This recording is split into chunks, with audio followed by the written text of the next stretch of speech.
Destaques para a gente conversar hoje, um econômico e um político. O político interessa diretamente a nossa vida, o outro, o econômico, interessa indiretamente a nossa vida. Começar pelo econômico, mais breve, o Copom, ele solta uma semana depois da reunião que faz para definir a taxa básica de juros, uma ata com a decisão, explicando, lastreando o que norteou a decisão do Copom para manter os juros, aumentar os juros, baixar os juros, no caso, manter os juros como manteve na última reunião.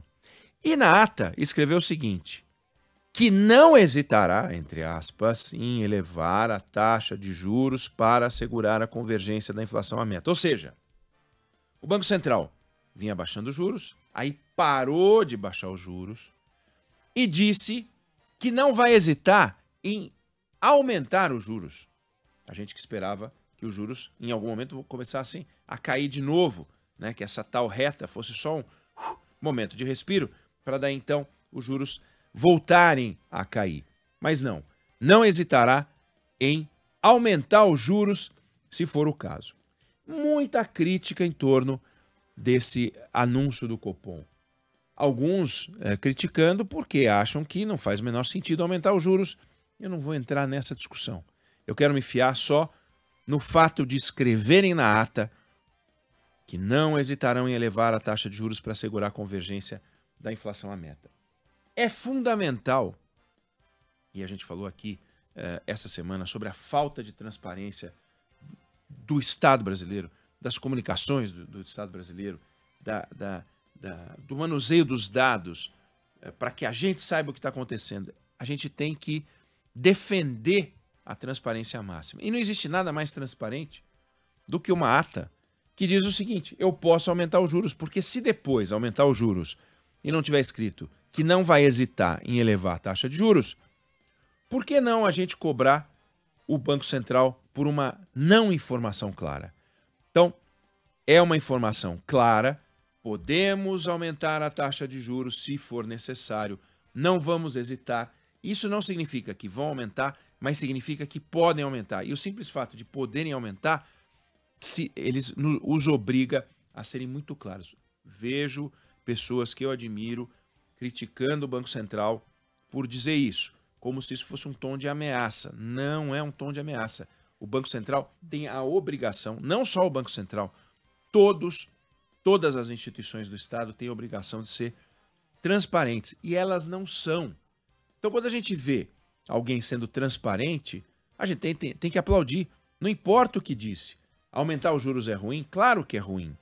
Mas dizer que pode aumentar os juros, sendo que pode aumentar os juros, é importante registrar e deixar claro, de forma que esse é o conteúdo econômico que afeta a nossa vida indiretamente, porque se os juros subirem, vai ser um mau negócio. Bom, política é contagem regressiva, né, Fábio? Hoje é quarta, amanhã à noite, debates em todo o Brasil. É debate que não acaba mais.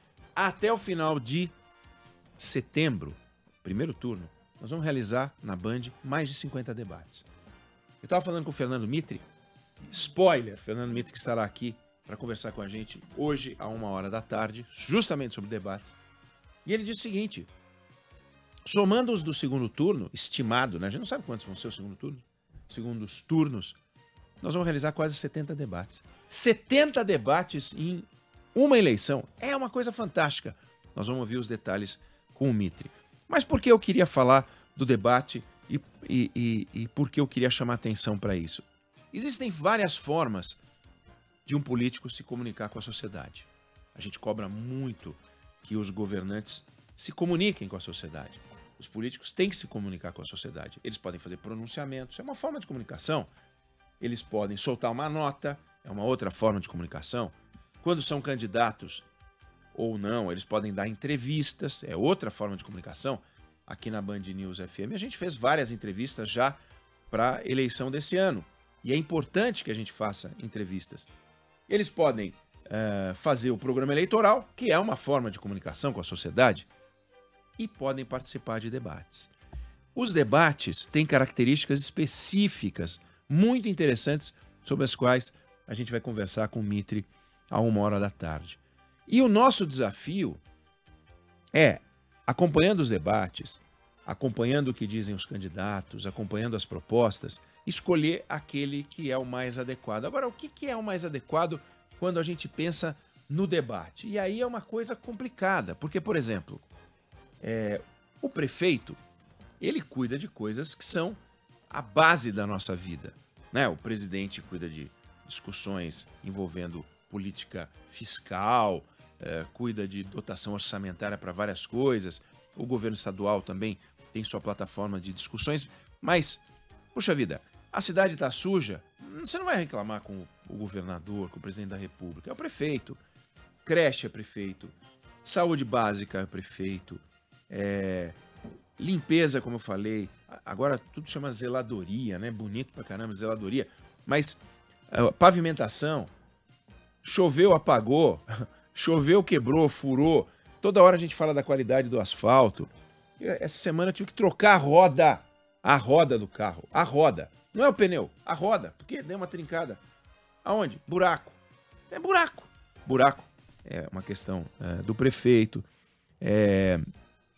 Zoneamento. É fundamental a gente discutir zoneamento urbano, né? Como é que a cidade vai se desenvolver? Como é que ela vai crescer? Quais são os limites de edificação? Para onde vai a mancha urbana? Como é que se faz a ocupação do solo? É muito importante. Saneamento básico, vital. Saúde, falei, transporte, mobilidade. Não tem fim o papel do prefeito. E, no entanto, às vezes a gente dá mais importância para a eleição presidencial, que a gente entende ser mais nobre, só que aí a gente fica na mão de um prefeito maluco, ou a gente fica na mão de um prefeito ruim. Tem vários prefeitos que estão fazendo um trabalho incrível e a gente distribuiu o prêmio Band Cidades Excelentes. Dá orgulho de ver aqueles prefeitos trabalhando em favor da comunidade. Como é que a gente faz para o Brasil trabalhar em favor da comunidade nos seus vários prefeitos, 4.500 municípios e tal? Então, os debates ajudam bastante. Agora, qual é o melhor perfil de prefeito? Qual é o melhor candidato? É muito complicado, por exemplo, às vezes o camarada é agressivo, chega no debate e briga com todo mundo. Será que isso é bacana? Assim? Será que esse camarada vai conseguir negociar com a Câmara dos Vereadores tudo na trombada, tudo no grito? Não dá. Ah, não, eu sou o serenão, tranquilo, não brigo, não enfrento e tal. Tá bom, e será que esse camarada vai conseguir negociar com a Câmara dos Vereadores e vai vir para cima e ele todo serenão não consegue implantar os seus projetos? Como é que é esse equilíbrio? Não, então é uma forma equilibrada. Tá, mas como é que você mede o equilíbrio? Quanto é? 40% de agressividade, 60% de serenidade, 33%? Então, é um negócio muito interessante. Ah, não, eu sou experiente, eu tenho uma grande experiência no legislativo. Isso contribui para a experiência no executivo? Não, eu conheço a cidade como ninguém. Bom, então, não pode um forasteiro dirigir a cidade? Quer dizer, você pode ter o melhor prefeito do mundo, se ele vier para cá, a gente não pode ter ele aqui. Quando eu digo aqui, eu não estou me referindo a São Paulo. Aqui é no município em que eu moro, qualquer que seja ele. Não pode ter, só se ele conhecer. Quer dizer, o bom é conhecer. Se eu souber o nome de todos os bairros e todas as ruas, eu sou um bom prefeito? Pô, mas então, inteligência artificial pode ser candidata em algum momento, em alguma eleição. Como é que é? Será que não é mais importante o espírito de liderança? Mas como é que você mede liderança? Então, são várias questões que vão estar em discussão no debate. É um concurso para saber quem tem mais números na cabeça? É um concurso para saber quem tem mais ideias? Tem gente que tem um monte de ideia e não vai conseguir colocar nenhuma em prática. Não pode ser o concurso de criatividade. A cidade não precisa de coisas novas, a cidade precisa de coisas velhas. O que é coisa velha? Luz que acende, né? Bueiro limpo, calçada limpa. Não tem nada mais velho do que isso, né? Quando a gente pensa assim, numa cidade antiga, toda organizada, tudo é limpinho, o jardinzinho é limpinho. Isso é coisa velha, velha. A gente quer coisa velha. Coisa nova, você pode ter inovação no transporte, você pode ter boas iniciativas, mas o resgate desse antigo é ruim ou é bom? Então, tudo isso vai estar em discussão e a gente vai poder acompanhar nos debates todos que a Band vai fazer. Daí a importância. E aí você vai poder avaliar conteúdo e forma, jeito e força, essas variáveis todas vão estar em discussão. E à 1h da tarde vem o nosso guru e diretor nacional de jornalismo, Fernando Mitre, para conversar com a gente um pouco mais sobre o debate. Ele escreveu um livro importante sobre o debate, é o jornalista brasileiro que mais conhece debate. Talvez entre para o Guinness como o jornalista que mais fez debate no mundo, eu não sei, mas ele já fez muito debate. Então, ele está nessa de debate há muito tempo, ele vai poder contar algumas histórias interessantes sobre debate, truques e tal. Se você é candidato e está ouvindo, de repente você aprende alguma coisa com o Mitre, que é bem importante. Então, a 1h ele volta a conversar com a gente. Eu não sei se você concorda comigo, eu não sei se você discorda, mas essa é a opinião que eu tenho sobre o assunto.